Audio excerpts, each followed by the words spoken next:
Welcome,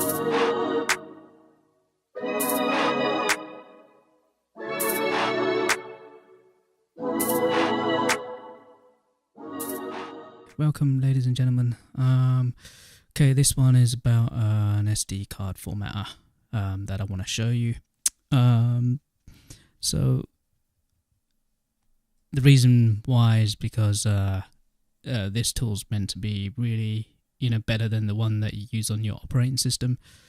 So I use this one for my Raspberry Pi project that I've got coming up, as another video later on.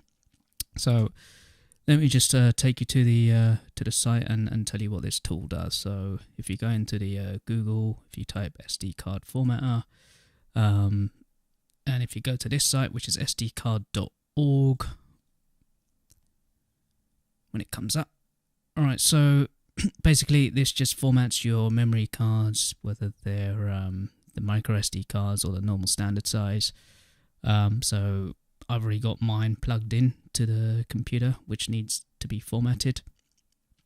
It supports both platforms, which is Windows and Mac.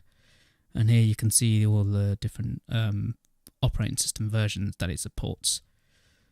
So what we're going to do now is I'm going to actually download this tool on the Windows platform.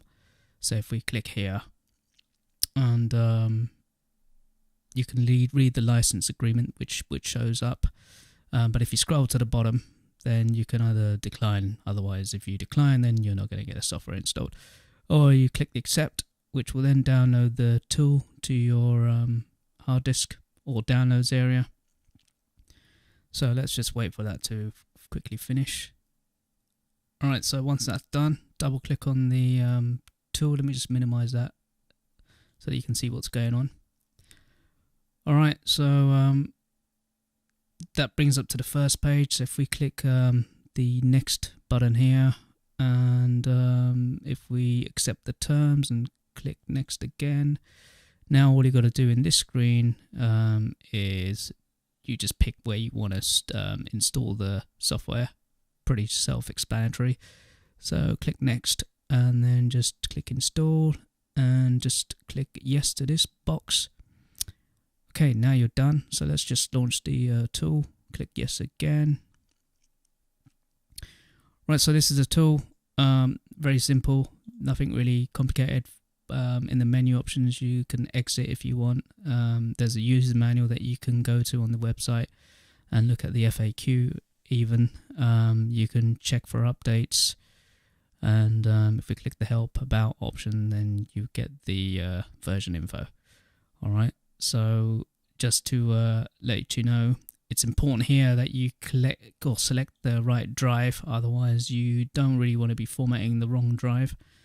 So if we just go to our Explorer, you can see I've got the USB drive here selected. I mean, there's nothing in there at the moment. That's because I've already formatted it a few times. You've got the option of either a quick format or an overwrite format. The overwrite format is just a more detailed format, I would say. I'm just going to use the quick format. I did try the overwrite format on this card, and it took about 5 or 6 minutes on my machine. So here you can either give it a label or you don't have to. So we're just going to go ahead and basically just format this SD card. So you click format, click yes. Formatting will erase all the data on this card you want to continue. So make sure that you got the right card, otherwise you really will be in trouble. So click yes, and shouldn't take long. So once that box reaches or comes up, then you can just click OK, and you're pretty much done. So that's pretty much it. So if you now go to your drive, there's not really anything in here. So if there was anything, it would have been deleted. You can do a right click option and format, but like I said, for this type of memory cards, this has been suggested to be used. So I'll be giving this a go and see how it works. This will be for my upcoming project, which is a Raspberry VPN, so that'll be a different video. But for now, thanks for watching. Hope you found that useful, and like and subscribe, or just subscribe, and see you on the next video.